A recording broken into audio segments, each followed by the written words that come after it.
La jeune fille enfreignit la règle des sœurs, ouvrit directement la fenêtre, et laissa la pluie glacée tremper son corps. Marie grimpa dans la tour. Essia, la rampe pourrit depuis longtemps. Ensuite, elle se blottit chaque jour dans un coin, attendant l'arrivée de la Sainte Mère. Quelques jours après, la Sainte Mère monta. Marie feignit l'amitié, implorant son pardon. La Sainte Mère l'embrassa sans réserve. Soudain, Marie rassembla toutes ses forces, et poussa la Sainte du haut de la tour. Le lendemain, une vieille servante lui apprit que la Sainte Mère était tombée de la tour. À ces mots, Marie simula un chagrin dévastateur, et s'évanouit sur le sol. Sa performance était si parfaite qu'elle ne suscita aucun soupçon. Après les funérailles, une sœur aînée devint la nouvelle Sainte Mère. Elle envoya Marie dans un manoir. Le domaine était grandiose. Marie en était très curieuse. Mais à la seconde suivante, un cri perçant retentit depuis le dernier étage. Elle referma rapidement la porte. Mais le bruit ne cessa pas. Le lendemain, un serviteur remit à Marie le manuel du manoir et l'avertit de ne jamais s'approcher du grenier. Cela parut très étrange à Marie. Elle se souvint des pleurs entendus la nuit et pensa que le manoir cachait un secret. Ce jour-là, l'intendant, visiblement perturbé, appela le cocher à l'étage pour de l'aide.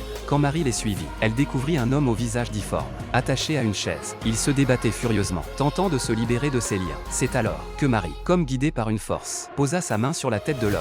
Contre toute attente, celui-ci se calma, en apprenant que cet homme était le prince du domaine. Une idée folle germa dans son esprit.